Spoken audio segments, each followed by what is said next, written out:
అన్ని పనులు జరుగుతున్నాయి. త్వరగా రిజిస్ట్రేషన్ పూర్తయితే అందరికీ నిజం చెప్పేసి నేను నా భర్తకి దగ్గరవుతాను. నన్ను ఆశీర్వదించు.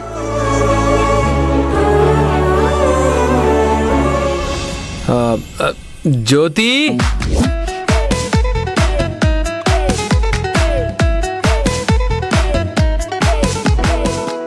జ్యోతి. దుర్బాబేంటి నన్ను జ్యోతి అని పిలుస్తున్నారు? అస్సలు బయటపడదా, మొండిది.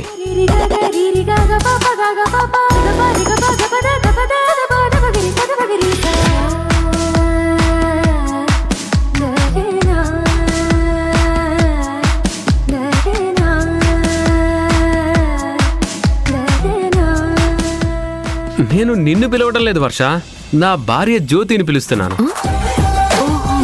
నా భార్య అంటే నాకు ప్రాణం అని నీకు తెలుసు కదా వర్ష.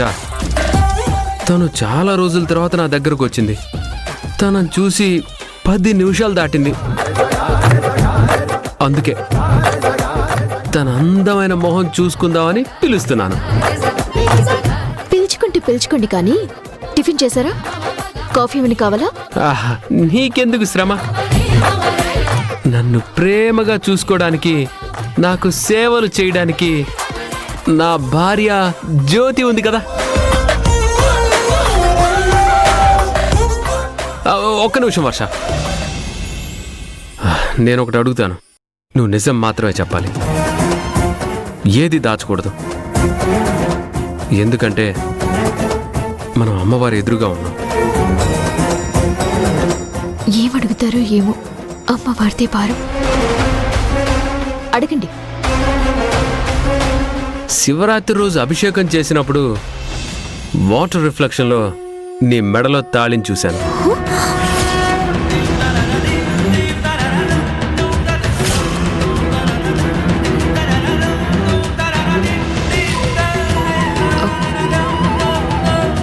ఏం మాట్లాడుతున్నారు? నిజంగా చూశాను. పెళ్లి కాని నీ మెడలో మంగళసూత్రం ఎందుకుంటుంది? అదే మాట మా అమ్మకి చెప్పాను.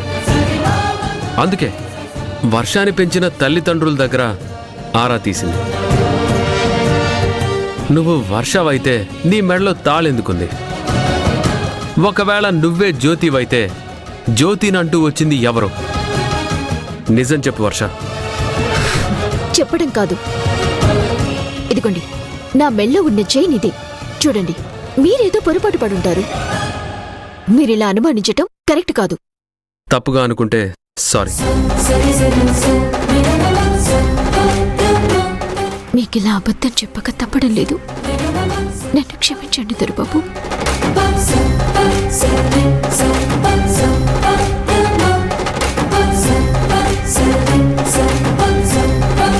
నువ్వెన్ని చెప్పినా నువ్వు నా జ్యోతివే. నీ అంతటి నువ్వు బయటపడేటట్టు చేస్తాను.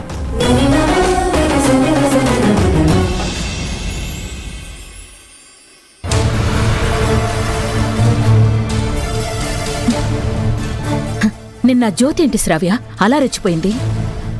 ఎలా ఉండేది, ఎలా తయారైంది? నేనస్సలు ఊహించలేదు. అంతకుముందు నేను పిలిస్తే పరిగెత్తుకుంటూ వచ్చేది. నేను మాటంటే భయపడేది. నా ముందు నిలబడాలంటే వణికేది. ఎప్పుడూ నా ఎదురుగా తల కూడా ఎత్తలేదు. అలాంటిది నా మీదే తిరగబడింది, ఎదురు చెప్పింది. తనకెక్కడి నుంచి ఇంత ధైర్యం వచ్చిందో నాకస్సలు అర్థం కావట్లేదు. చావంచుల దాకా వెళ్ళొచ్చానని చెప్పింది కదత్తయ్య. చావను మించిన భయమేముంది? తిరిగి బతికొచ్చింది కాబట్టి మీరంటే భయం పోయినట్టుంది. గదిలో బంధించి కొడితే పెళ్లి కూడా తిరగబడుతుంది అంటారు కదా, అదే విధంగా జ్యోతి తెగించినట్టుంది. కావచ్చు శ్రావ్య, కానీ ఇంతకుముందు జ్యోతి అణిగమణిగుండేది కాబట్టి రాజీవ్ని నీ సొంతం చేసుకోవడానికి నీ ప్రయత్నాలు నువ్వు చేస్తూ వచ్చావు. ఇప్పుడు అది ఇంత రెబలైతే రాజీవ్కి సంబంధించి నీ పరిస్థితి ఏంటా అని ఆలోచిస్తున్నాను. నిన్నంటే సడన్ గా బ్లాంక్ అయ్యి సైలెంట్ అయ్యాను గాని ఇంకొక్కసారి నాకలా ఎదురు తిరిగితే నా కాలు కింద తొక్కిపట్టి దాని తాట తీయడం నాకు పెద్ద సమస్యేమీ కాదు. ఎప్పటికైనా అది నా కాళ్ల దగ్గర పడుండాల్సిందే. శారద కూతురు కాబట్టి నేను ఎంత హింస పెట్టాలో అంత హింస పెడతాను. కానీ రాజీవ్ని ఏం మాయ చేస్తుందో నిన్నే స్థితికి దిగజారుస్తుందోనని నాకు టెన్షన్గా ఉంది. అదే ఆలోచిస్తున్నాను. మీకొచ్చిన అనుమానమే నాకు కూడా వచ్చిందత్తయ్య. కానీ తన పప్పులు నా దగ్గర ఉడకవు. దాని పాచికలు నేను పారనివ్వను.